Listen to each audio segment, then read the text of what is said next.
As Carol said, each year at the congregational auction, I offer to preach a sermon. So when I go to our homepage and click on the donate link, what I write is the donation of preaching a sermon on the topic of the highest bidder's choice on a Sunday morning sometime in the next year. Your chance to hear me preach on whatever topic you are passionate about or think would be particularly challenging, meaningful, or provocative for the congregation to hear. At least I hope that's what it'll be, and not just something you think it'll be challenging for me to preach about. But whatever.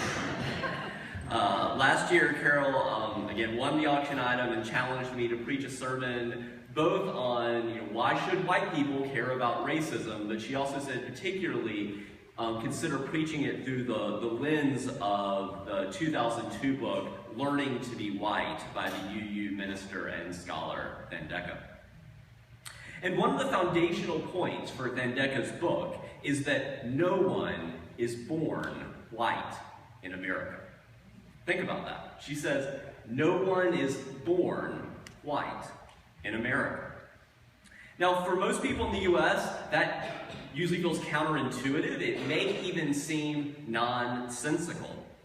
Elaborating on her view in an important later anthology called Soul Work, she writes that although no one is born white, children are born with an innate ability to relate and bond to others. Children thus have to learn, and this is the beginning of learning to be white, how to internally destroy their ability to relate and bond with those who are not acceptable to their parental and authority figures. And for Thandeka, one of the reasons we should care about stopping, that white people should care about stopping racism, is she calls that child abuse. That when you take a child's natural ability to learn and relate to those around them and teach them that those who look different on the surface should not be related to, that is abusive and it creates deep-seated pathologies. Because only once we do that, only once we learn to be white, can children deny what their feelings naturally affirm, the importance of open-hearted engagement with others.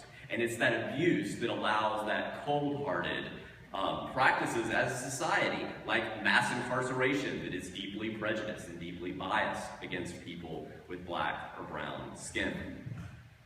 Growing up, I can remember multiple ways in which I was taught, both implicitly and explicitly, that blacks and whites were different. I wonder if you can recall episodes in your own life of what it meant to learn that you were white or black or brown, when the reality is we are a spectrum of skin tones. I can remember, for example, my budding friendship with a young black girl my own age being discouraged because birds of a feather fly together. I wasn't born white, but I quickly learned to be white in a way that was about far more than just noticing the color of my skin. Because the problem is not that kids say the darndest things. Of course, young children sometimes ask innocently and with curiosity, "Mom, why is her skin so light? Dad, why is his hair different than mine?" The problem is not children's natural curiosity about genuine differences in appearance. Instead, a problem rotting at the core of our society, is the choice to continue passing down, generation to generation, cruel lies about skin color representing anything more than superficial differences between human beings who in truth are all members of the same extended family.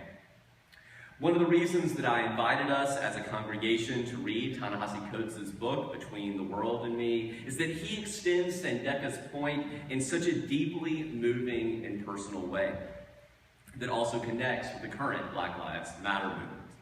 In reading Coates' book, one of the many points that I found myself wrestling with was his use of the phrase, some of you may have noticed it as well, people who believe they are white.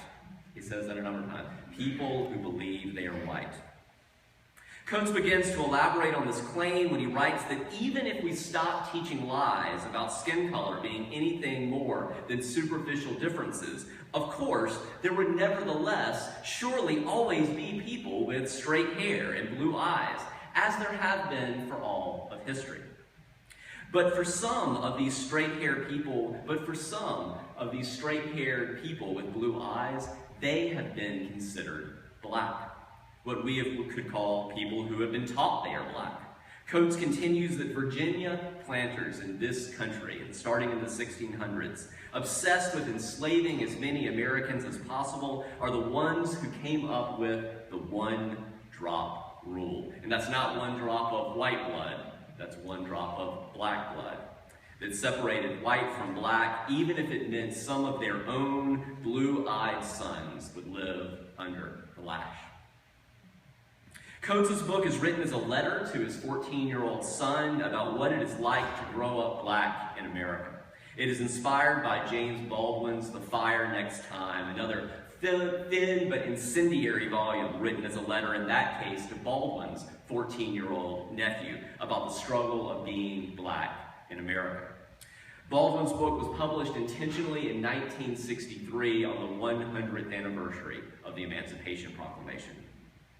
Coates' phrase, "people who believe they are white," is likewise borrowed from James Baldwin's essay, On Being White and Other Lies. The following passage from Baldwin will give you a taste of where Coates found the courage and the inspiration to write as boldly as he did.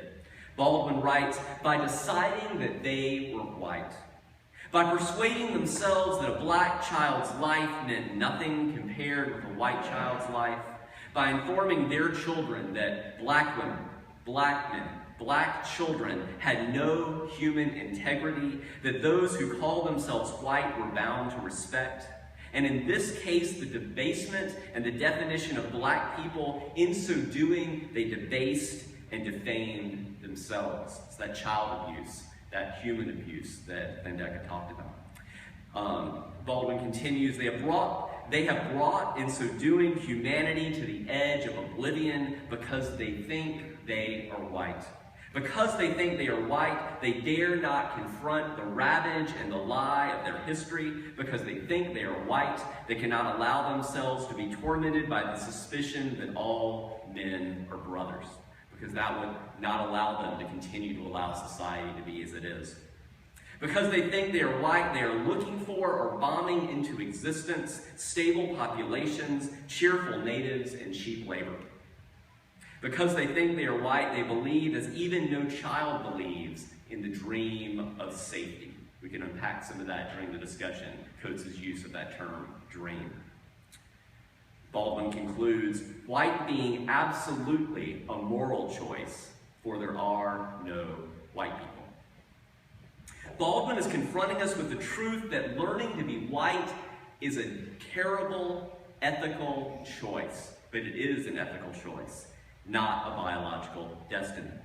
This perspective is related to our exploration last Sunday of wrestling with Peter Singer's ethics. For more than 150 years, our species has been wrestling with Darwin's discovery that we are not a little lower than the angels, but merely a little higher than the apes. And we have evolved in a way that is deeply interconnected and deeply dependent on the many other life forms and the larger ecosystems of this planet.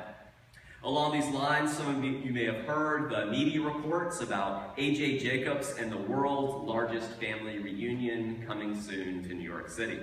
It's about a growing movement of people using the internet to build incredibly expansive family trees, bigger than have been built ever before in human history. FamilySearch.org, for example, has stitched together tens of thousands of user-contributed family trees from around the world. The single largest tree contains 240 million people. Using this data, the best-selling author A.J. Jacobs was able to wheedle his way into a phone conversation with former President George H.W. Bush. Jacobs told Bush's representative that he was a long-lost cousin. And he is, just a lot less close a cousin than we're accustomed to recognizing. Mr. Jacobs and the 41st president can be found 21 genealogical steps from each other through marriage on interlocking family trees.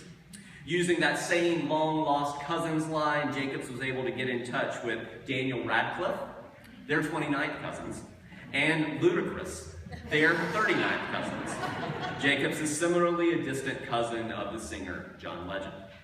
And that's the point at which these huge family trees start to get particularly relevant to our topic for this morning.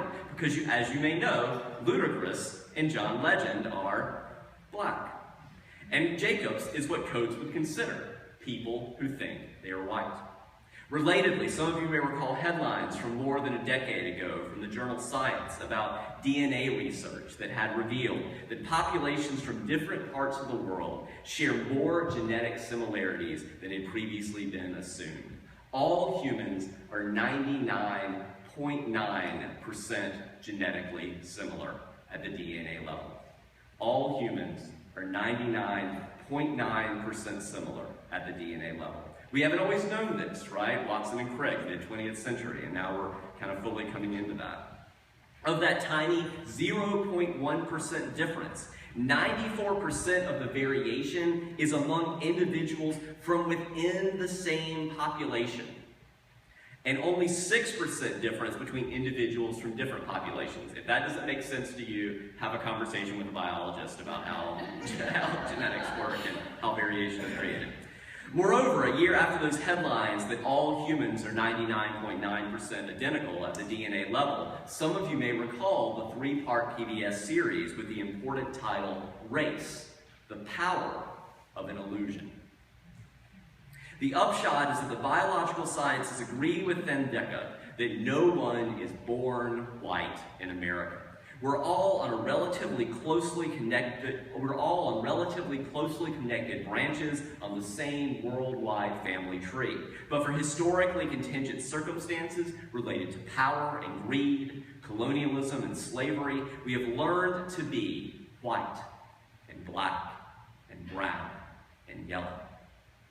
Expanding our view even further in the years since that 2002 discovery that all humans are 99.9% identical at the DNA level, further studies have shown that just a 1.23% difference in their genes separates us, Homo sapiens, from pan-troglodytes, more popularly known as chimpanzees. 1.23% difference. Chimps make and use simple tools, they hunt in groups, they engage in aggressive, violent acts, totally unlike humans. They are social creatures that appear to be capable of empathy, altruism, self-awareness, cooperation and problem-solving, learning through example and experience. Chimps even outperform humans in some memory tasks. And perhaps our close genetic kinship with chimpanzees can help us more fully appreciate studies that have shown that the human species is so evolutionarily young and its migratory patterns so wide and restless that it has simply not had the chance to divide itself into biological groups or races in any but the most superficial ways. Race is a social concept, not a scientific one. We all evolved in the last 100,000 years from the same small number of tribes that migrated out of Africa and colonized the world. There is only one race, the human race. But despite what science tells us of our universal kinship as human beings, there are powerful forces in our world perpetuating the illusion of racial differences that they are more than skin deep. That is the lie. Indeed, the best analogy I've heard recently explaining how we can think about racism as a social construction is that racism is real in the same way that Wednesday is real. But it's also made up in the same way that Wednesday is made up. In Coates' turn of phrase, race is the child of racism, not the father. Or as your high school biology teacher might have explained it, the myths of racism confuse phenotype, is that slowly starting to come back? Confuse phenotype, observable, superficial differences like skin color, hair, facial features. Those are our phenotypes. So these myths of racism confuse phenotype with genotype, one's hereditary DNA. The truth is that one can infer almost nothing from a person's skin color, part of their superficial phenotype, about that person's genotype, the very significantly important genetic code.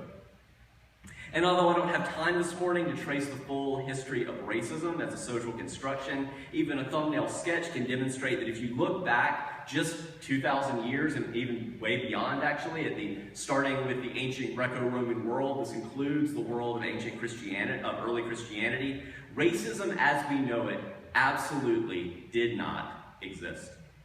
Rather, there were slaves representing all the colors, all the nationalities. There was corresponding diversity among those who were free. Racism as we know it today is of quite recent origin, historically speaking.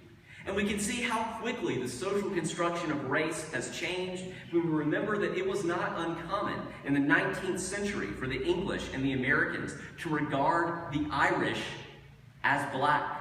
The Irish were called black. There are horrific cartoons that you can look up of the Irish being, compared to monkeys and to be compared.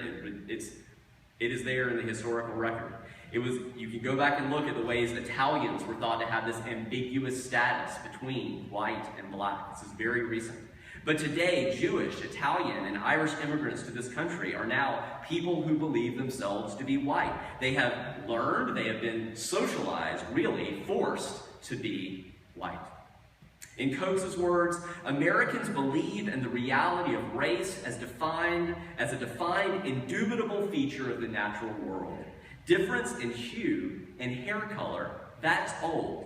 But the belief in the preeminence of hair and hue, the notions that these factors can correctly organize a society and that they signify deeper attributes which are indelible, this is a new idea at the heart of these new people who have been brought up hopefully, tragically, and deceitfully to believe they are white. The call is to tell different stories that tell the truth of our common humanity. That being said, allow me to be clear that I do not agree with the argument of Chief Justice John Roberts, who believes himself to be white, that he says that the way to stop discrimination on the basis of race is to stop discrimination on the basis of race. Yes, and. Such positions like the one Roberts seeks to make the law of our land seek to avoid taking responsibility for the consequences of our country's long history of racial bias. Instead, I agree with former Justice Henry Blackmun, who said that in order to get beyond racism, we must first take account of race. There is no other way. In order to treat some persons equally, we must first treat them differently, at least for some time to come.